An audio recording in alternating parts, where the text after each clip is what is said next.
Welcome to Latest News Blaster. If you want daily real celebrity news, subscribe now. After years of silence, Princess Diana's butler has finally come forward to share what he remembers about the last words she ever spoke, offering a deeply emotional and reflective account rather than a sensational revelation.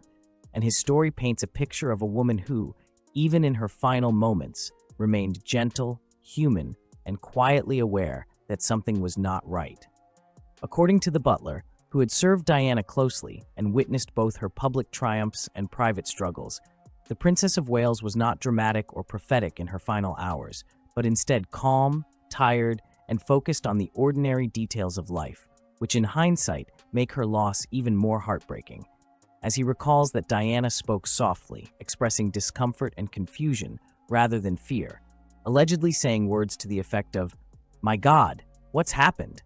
After the crash, a simple, human reaction that strips away the myth and leaves behind a vulnerable woman caught in an unimaginable moment. And while these words have been echoed by emergency responders over the years, hearing them framed through the voice of someone who loved and served her adds a new layer of emotional weight. Because the butler emphasizes that Diana had endured years of pressure, media intrusion, and emotional isolation, yet never lost her compassion or grace, even when she felt physically unwell or emotionally overwhelmed. And he describes how, in the days leading up to her death, she seemed reflective but hopeful, speaking about her children with pride and concern, mentioning William and Harry often, and expressing a desire for stability and peace more than glamour or romance, which makes the abrupt end to her story feel cruel and unfinished, as if the world never allowed her the quiet happiness she longed for.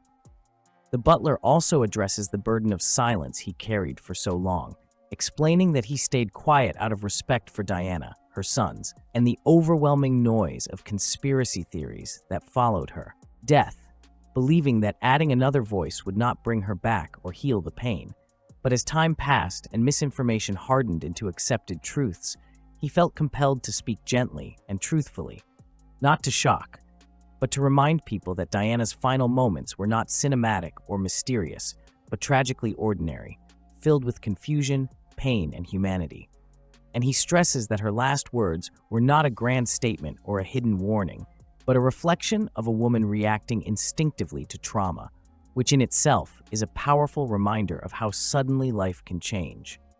Throughout his account, the butler repeatedly returns to the idea that Diana was never meant to be a tragic icon, but a living, breathing person who laughed easily, worried deeply, and loved fiercely, especially when it came to her children.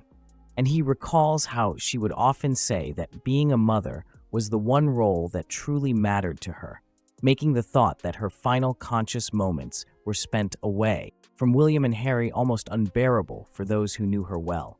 He also speaks about the guilt he carried, the endless what-ifs, and the quiet grief that followed him long after the funeral crowds dispersed and the flowers faded,